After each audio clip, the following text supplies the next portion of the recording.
The Baths Murdo by Gerald, Cumberland. Before you had crossed the threshold you felt the humid air as it stealthily assaulted your flesh, and the dank stone couches, some bare and perspiring, others half covered with painted rags, gave the impression of tawdry self-indulgence. I have tried many times to determine precisely what it was about those cavernous baths that gave me the impression of wickedness, and because my attempts have always been unsuccessful I have been driven to entertain the possibility that the wickedness lay in myself, and was evoked by the semi-darkness, the drip of water, the lamps that flickered but did not die, the humid air, the long treacherous corridors, the dirty domes, and the soft secrecy of scandal stealing up the stair. But why should these things, either separately or collectively, suggest evil? I do not know. But they did. They do. And the little poisoned glasses of cognac which, one by one, used to be placed at one side so that one might sip before and after sleep, seemed to me lewd and violently unnecessary. In that place worked Aristides Chronathos, lean Chronathos, who, with his lackluster eyes, his long, dangling arms, and air of patient resignation hid well, the venom in his breast. A year ago he lived in Soho with his wife and worshipped child. To their little restaurant came a man of mixed blood, some Armenian, some Montenegrin, who, with money and promises, stole Aristides' wife and left England for Greece. Chronathos, having knowledge of his lair in Salonika, sold his business and followed. He loved desperately and hated desperately. But the man of mixed blood was well protected, and seemed out of reach of all revenge, for though it is true that Chronathos, almost any day, might have slit his throat in full view of the street and its people, he had no desire to be caught and punished. He felt greatly, profoundly, but he did not feel tragically. His skin was of immeasurable value to himself. So he used to go about his work in those cave-like baths feeling thwarted, and I am told that, on slack days, he would sit, chin in hand, brooding, his unfocused eyes looking into spaceless space, his long, lean neck jutting ostrich-like from his towel robe, his nervy fingers twitching. He was a good worker. Rompapas told me that. Rompapas always insisted to me that Aristides Chronathos had an almost extravagant sense of duty. For example, he would stay after hours hosing and even scrubbing the filthy corridors, trying to vanquish their musty smell, and so constant and devoted was he that in time he was entrusted with the keys of the great watery and wandering place, and would lock up 2 or 3 hours before midnight, and dismally seek his dismal room. Half drunk and full of vanity, the man of mixed blood, Georges was his fantastic name, plunged out of the Olympus Hotel and bawled for a Gary. At his command 3 came. His great, hulking body sank into the first and bent its crazy framework into a capital U. The city had just lit its myriad lights, and the sky was like purple velvet. Georges gave it a contemptuous glance, and as the driver turned round for orders, his temporary master waved a fat hand in the air and grunted. "Anywhere. Take me out of this damned hole." But which damned hole he meant the driver did not know, for George's gesture embraced the universe. The Gary jolted and swayed along the quay and, turning to the left, entered a semi-suburban region of large houses, evil smells, and gutter children. It was dark here, and Georges hated darkness. "Take me out of this damned hole as well," he shouted. And in a minute they merged into Rue Egnatia and past the baths. Georges had a thought. "I'll get washed," said he. "And after that," he added, for he was a man of some education and humor, "I will stay me with flagons and comfort myself with apples." So he stopped the Gary, alighted, and, paying his driver rather eagerly, turned to the baths. He arrived at the precise moment when Aristides Chronathos, having decided that further custom that night was most improbable, was about to discard his towel robe and don his ordinary garments. In those dim baths he saw his enemy and recognized him, and, shrinking behind a pillar, said in a high-pitched assumed voice, "Perhaps His Highness will take a room on the right." Georges rolled up the half-dozen steps and entered the room. Aristides was a man of great resource and some courage, and when his mind, trumpet-like, had shouted to him, "My moment has arrived," He ran quickly to the outer door, bolting and locking it. Then he sped to a little chamber, turned on a light and seized a razor. There is no disguise like disfigurement, and within 2 minutes Aristides had shaved off his eyebrows, taken out his prominent false teeth, and cut a deep gash in his right cheek. The sight of his own blood, as it fell into the bowl of water he had prepared, excited him excessively, and as he swathed the lower part of his face in bandages he breathed stertorously, and his eyes began to glitter with internal light. But he worked quickly and without clumsiness, and he smiled with satisfaction as he saw his thin blood creeping and spreading on the bandage like red ink on blotting paper. It must just show, he said to himself, not enough to alarm or sicken him, but sufficient to assure him that my bandage is necessary. By now Georges was clapping his hands and calling for cognac, and it was a very large glassful that Aristides, obsequiously bowing, handed to him a moment later. "God!" exclaimed Georges, "you are bleeding." "Yes," said Aristides, "but it is nothing." "But I wanted a massage, and you look ill." "I assure you, it is nothing. It does not even hurt." Georges drank the cognac with a gulp, and sighed with vexation. "I hate to see wounds," he said. "Are you sure your bandage is securely fixed?" "Your Highness need not be afraid. I shall not take off my bandage while your Highness is here. And it will not slip," he added with a humor that he felt to be daring. "Very well, then, I'm ready. Sandals, a small pair." His wooden sandals clicked down the steps as he followed Aristides. In single file they crossed the large court-like entrance hall, entered a passage that twisted and turned inconsequently, passed through a room whose ceiling dripped incessantly, found another passage, and, turning suddenly to the right, entered a circular room whose ceiling was a blind dome. Here also the water dripped. "Like a cave," observed Georges, with an utter lack of originality. "One can imagine stalactites and stalagmites forming here and, in the course of time, meeting and crusting together." Aristides stood listening deferentially. He knew his man. He knew that Georges, with his insatiable vanity, was seeking to impress him. Georges slipped off his towels, sat down on the raised marble slab and submitted himself to his massage. Nothing, of course, can reach the mind except through the channel of the senses. Yet something reached George's mind that his eyes did not see, nor his ears hear, nor his flesh feel. Fear began to bud and blossom in his mind like a monstrous fungus. Yet, curiously, he did not fear Aristides, he feared himself.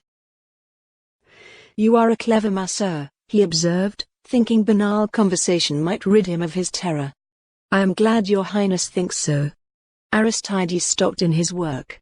He was kneeling by the side of his enemy, and he fixed his glittering eyes on him with hate-hunger.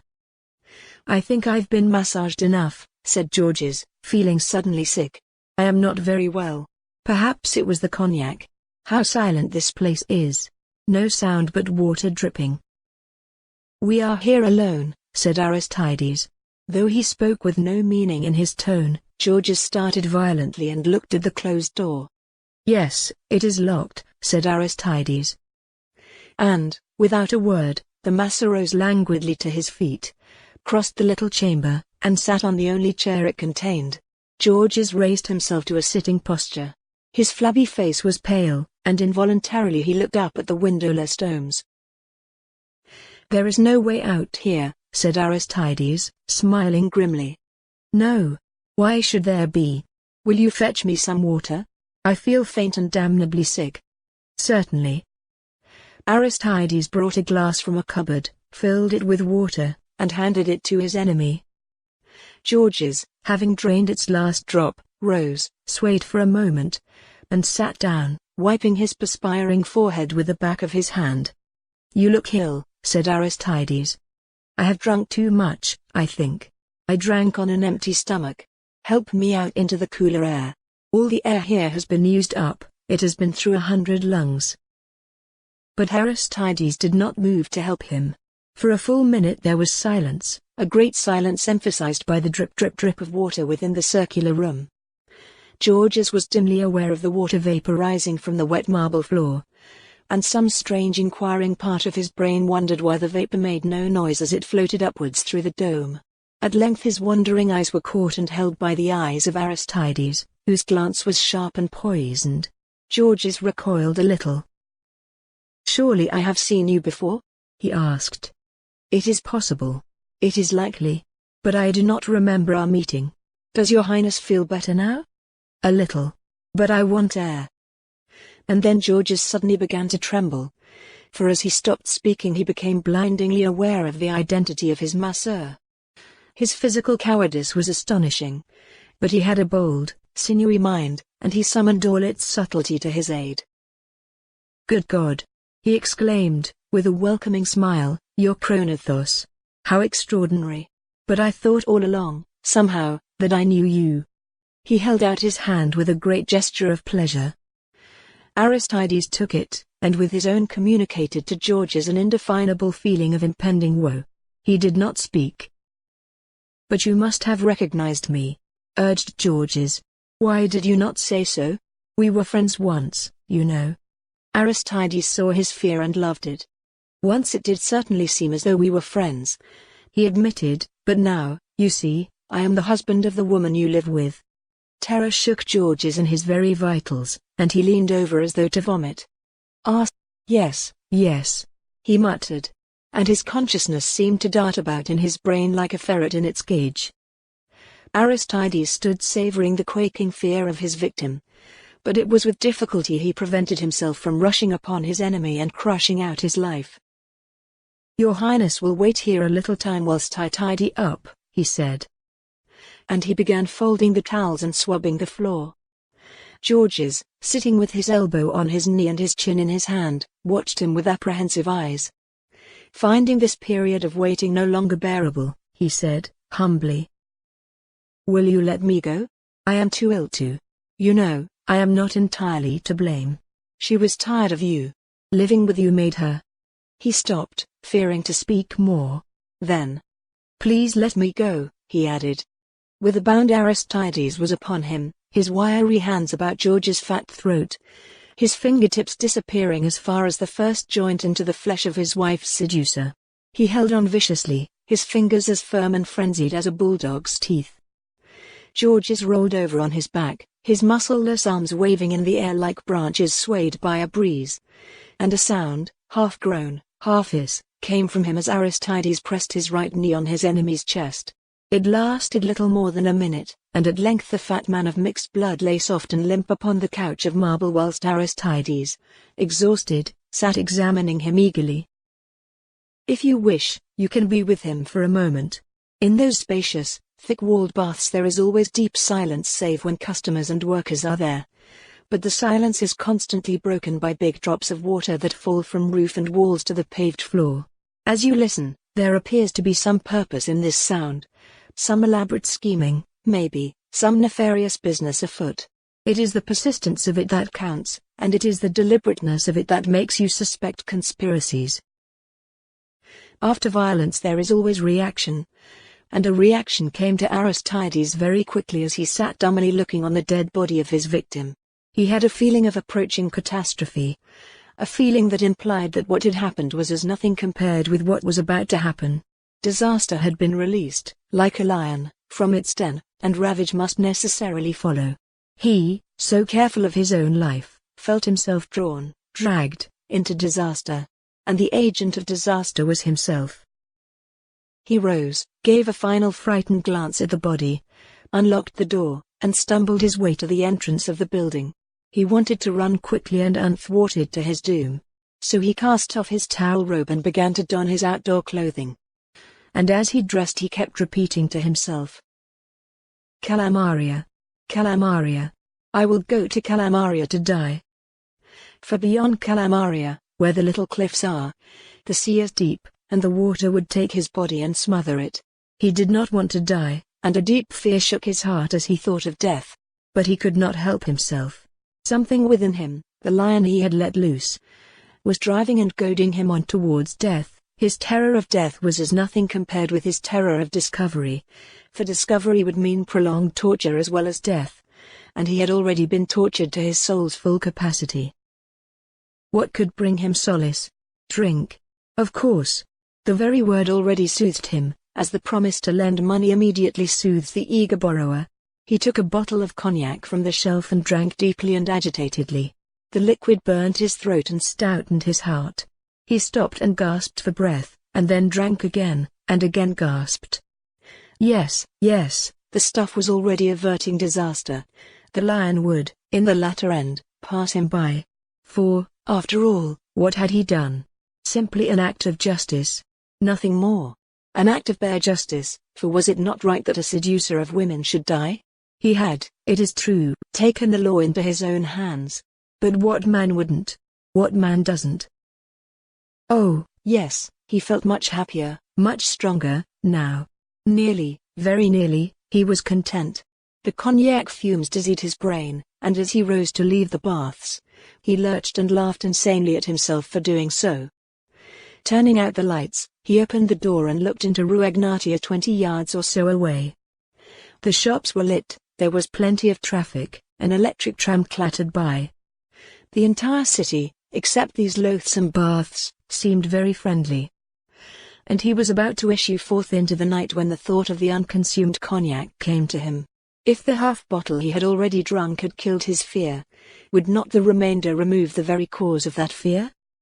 The drink fumes in his brain assured him it would, and he re-entered the baths, felt his way to the shelf, and carefully groped for the bottle his soul desired. He found it and drank deeply. And then he sat down and began dully to think, a stupefied brain in an exhausted body. The bottle fell from his nerveless fingers, and the liquor, pouring out, filled the air with the thick, sickly smell of scented alcohol. Through the open door came a stray dog. It gazed round in the darkness and wandered away.